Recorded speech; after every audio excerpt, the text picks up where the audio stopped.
진행하게 되면서 각각 생각들었던 사항들에 대해서 정리를 해봤는데요. 일단 퍼포먼스 맥스는 뭐냐면 구글이 가지고 있는 전 지면을 활용하는 광고라고 생각하시면 돼요. 여태까지 저희가 어, 저희 회사 같은 경우에는 계속 검색 캠페인만 사용해가지고 어, 구글이 자랑하는 머신러닝이나 이런 자동화된 시스템을 하나도 사용하지 않고 일단 감으로 하는 시스템이었거든요.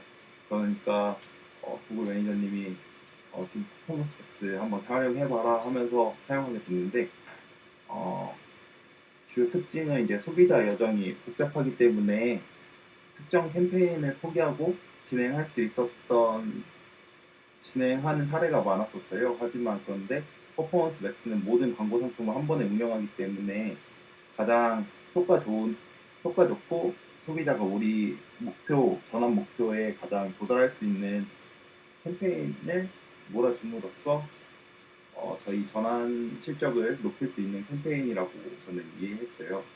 그래서 퍼포먼스 맥스만 사용하면 좋냐라고 했을 때도 아니고 검색 캠페인하고 퍼포먼스 맥스를 같이 사용하면은 더욱 시너지가 높은 캠페인이라고 라고 설명을 들었고 그래서 특징으로는 어, 아무래도 다 그렇겠지만 요즘 다 머신러닝으로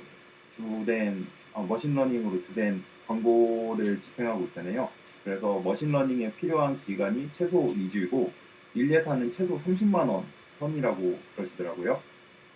이게 전환 가치랑도 연관이 돼 있다고 그러는데 전환 가치가 가지는 가치의 최소 15배 이상을 일예산으로 잡아주면은 좀 효과적이라고 설명을 드렸어요.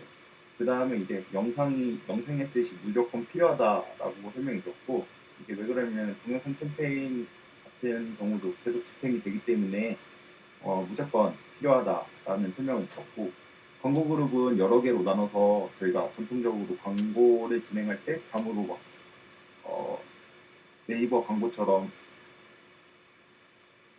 검, 어, 검색 CPC를 건드는 게 아니라 광고 그룹을 최대한 단순해서 머신러닝이 최대한 활용할 수 있도록 만들어주는 게 중요하다고 들었고 학습 기간이 다른 캠페인보다 길다는 특징을 가졌다고 들었어요. 그래서 퍼포먼스 맥스 캠페인을 진행하기 위해서는 전략을 계속 바꾸는 게 중요한데 전략을 바꾸는 게 계속 바꾸는 게 아니라 처음에 2주 정도는 전환수 최대화 전략을 통해서 모두를 확보하고 그 다음에 이제 타겟 전략으로 바꾸고 타겟 전략으로 바꾼 것을 기반으로 해서 전환 가치를 설정했던 것들을 이제 다시 머신러닝을 시켜서 가치 기반 전략으로 바꾼 후에 마지막으로는 우리가 원하는 로아스로 가자라고 타겟 로아스 순으로 가는 것이 중요하다고 들었어요. 근데 이제 이렇게 되면은 최종 전환 목표만 설정이 될 수 있기 때문에 최종 전환 목표가 만약에 한 번 구매하는데 한 번 구매하면 우리한테 전환 가치가 500만 원 정도라고 하면은 이게 중간에 고객 여정이 있잖아요. 그 고객 여정도 중요한데 이것을 다 놓칠 수 있기 때문에 전환 이벤트와 그 순서 사이에 마이크로 액션을 설계해서 단계별 전환율을 계산하는 게 가장 중요하다고 저희가 이번에 진행하면서 있었거든요. 저희 업종 같은 경우에는 DB 업종이다 보니까 이 고객 여정을 설정하는 게 좀 어려웠어요. 왜냐하면 커머스 같은 경우에는 그 제품 클릭하고 상세 페이지에 머무는 정도, 그 다음에 장바구니에 담고 결제까지 이동하는 경로가 딱 정해져 있는데 DB 업종 같은 경우에는 어떻게든 전화를 하게 하고 DB를 쌓기 위해서 아이프레임이 계속 달려있는 형태다 보니까 모든 홈페이지, 모든 사이, 모든 페이지마다 그게 달려있는 형태다 보니까 이게 어, 정하는 게 가장 어렵고요. 그래서 제가 할 수 있었던 방향은 전환 가치가 저희가 세 가지인데 그 전환 가치랑 터널을 그려서 이것을 파악할 수 있었어요. 그래서 이제 전환 가치를 설정하는데 실제 비즈니스 상황에 기반해서 입력하라고 강조하시더라고요. 저는 이제 대충 전환 목표, 최종 전환은 10으로 두고 나머지는 뭐 1로 두면 알아서 되겠다라고 생각했는데 그게 아니라 여기 보이는 표와 같이 최종 전환의 가치가 500만 원이고 그 이전의 퍼널들의 전환율을 계산해서 어, 뭐 상세 페이지 조회면은 25,000원, 회원가입이면 5만 원, 접수 신청에 했다 하면 20만 원 가치를 두면은 이제 구글 애드 계정의 전환 가치 부분에 이 부분이 쌓이니까 나중에 어, 가치 기반 전략이나 타겟 로어스 전략으로 바꿀 때 가장 중요하게 진행할 수 있는 부분이라고 생각이 됐어요. 그래서 뭐 성과 분석 기간 설정이나 에셋 그룹 세팅 같은 경우에는 뭐 광고 세팅인 부분이 있으니까 이 부분은 괜찮았는데 저는 하면서 어려웠던 부분이 결국에 구글 에드의 전환 목표가 이벤트를 싸줘야 되는 건데 이게 결국에 다 GTM으로 하다 보니까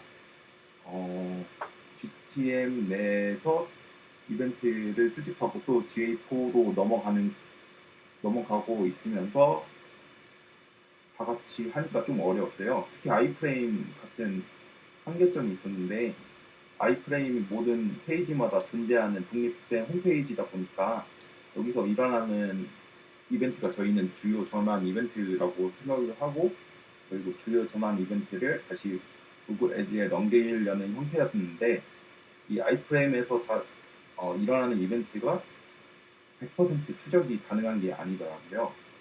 아이프레임에 있는 것을 추적하려고 GTM을 설치했는데 어, 이 아이프레임에 있는 GTM에서는 이벤트 태그가 일어나지만 그 그러니까 상위 GTM, 원래 홈페이지에 설치했던 GTM을 보내서 GA4로 같이 보려고 했었던 건데 이 GA4로 넘어가는 것이나 구글 애드로 넘어가는 게 조금 어려운 부분이 있었어요. 그래서 이걸 구글 태그 관리팀하고 이야기를 해봤었는데 구글 태그 관리팀에서 마이프레임에서 일어나는 이벤트는 100% 확신하기 어렵다. 그래서 아이프레임 개발자하고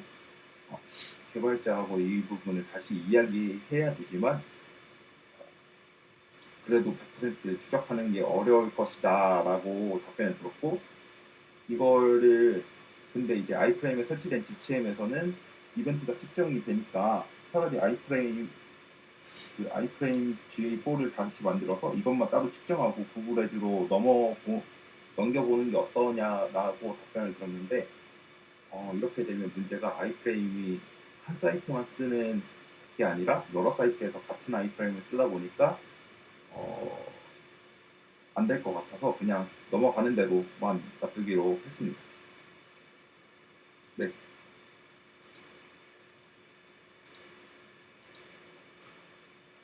네, 내용 너무 깔끔하게 정리해 주셨고요. 혹시 Q&A 있으신 분 있으신가요?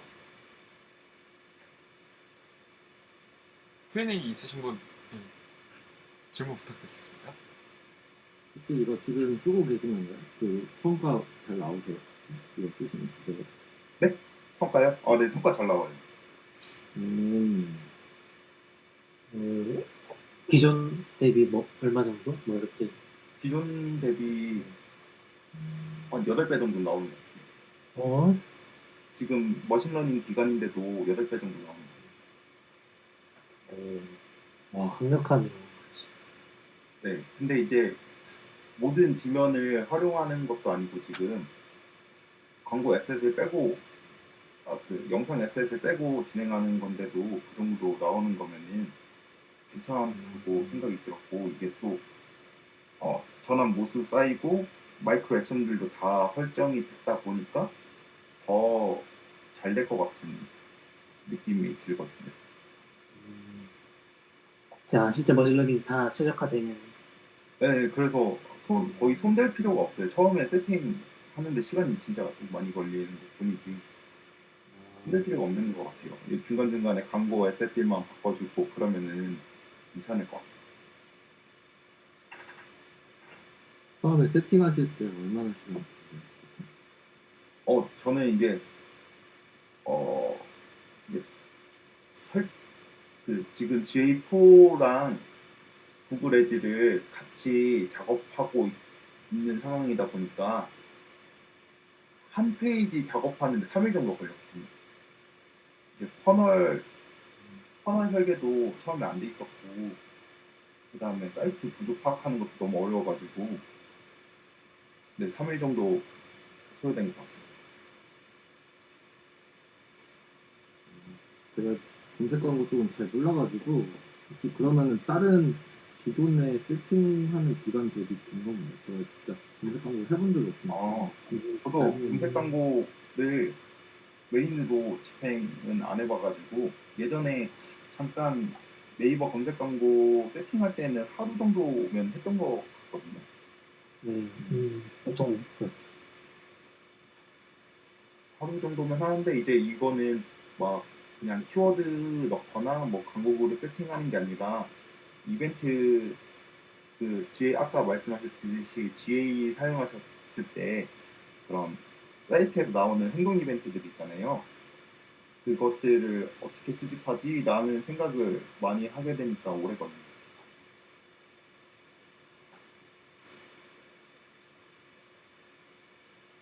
신기하네요.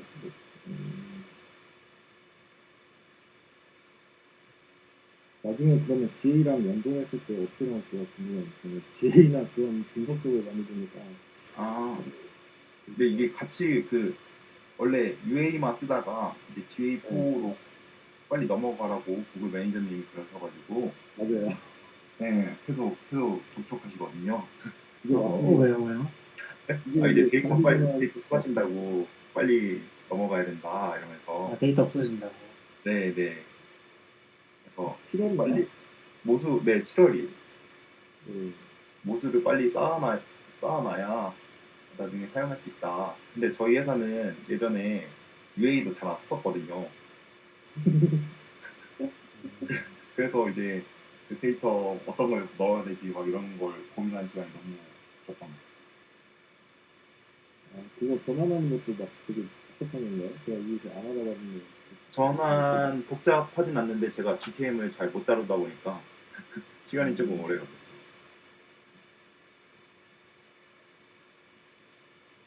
G4가 강제가 되고, 그러다 보니까 이제 뭐지?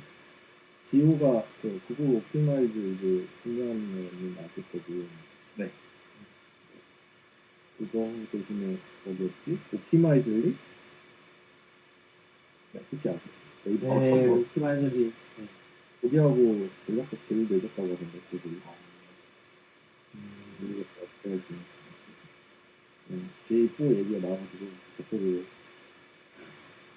GA4 근데 예전에 제가 UA 쓸 때는 행동 이벤트를 다 라벨에다가 골뱅이 쓰면서 때려 박았었는데 이제 매개 변수가 여러 개 넣을 수 있잖아요. GA4에서는 이벤트로. 네네. 네. 그러다 보니까 생각보다 많이 편해졌다라고 생각이 들어서 근데 무조건 다 사용하려면 비커리로 넘겨야겠다라는 생각이 들더라고요. 맞아요. 왜요? 이게 이게 이벤트 명이 매개 변수 명이 다양하다 보니까 이게 GA4 보고서상으로 파악하는 게 안 될 것 같은 거예요. 그래서 이벤트 정의서 정도는 보여드릴게요. 이벤트 정의서를 제가 이거 오픈 소스 마케팅 네. 그곳에서 강의 듣고 이렇게 작성하면 좋겠다라고 생각해서 작성을 했는데 이벤트 매개 변수명이 막 이것저것 막 넣고 막 이러다 보니까 나중에 막 이벤트를 확인하면서 매개 변수명을 같이 못 확인하겠는데 이 생각 들어서 빅커리도 지금 다 연결해 놓은 상태거든요. 잘하셨습니다. 빅커리 해야 되는 게 여기 중심부서에서도 나왔는데 네. 그 GA에서 보시면 거기 보고서 데이터하고 빅커리 데이터가 그래도 옛날에는 대충 떨어졌다고 들었거든요. 그래서 나도 네. 그 샘플은 안 한다고 기준이 적었을 때, 근데 이제 뭐 달라졌다고 들어가지고 그래서 정확한 그 공식 문서에 정확한 데이터를 원하면 너희가 원하면 뒷거리에다가 데이터 적게해서 얘네가 직접 받았고 이 공식 네. 문서에 이렇게 적어놔가지고 네. 뒷거리 해야 됩니다. 그래서 네. 회사 카드에 딱 연결시켰어요. 뒷거리 그래도 정액제 설- 하면은 예. 괜찮지 않나요? 정액제로? 네? 정액제로 하면 괜찮지 않나요? 정액제로 해야 근데 이게 그렇게 이벤트가 많이 쌓일 것 같지 않아가지고 이게 월간 이용자가 100만인가 연간 이용자가 100만일 때 그때 저장 비용이 800원밖에 안 나온다고 그러더라고요. 제가 말하는 커리 비용. 커리 비용이요? 네. 지금 아직 안 잡아가지고 그렇게 많이 나올 줄 모르겠어요. 나중에 꼭 커리 비용 어쨌든 웬만하면 정액제를 추천드립니다. 네, 감사합니다. 비싼가요? 네, 요 내용까지만 딱 정리하는 걸로 할게요.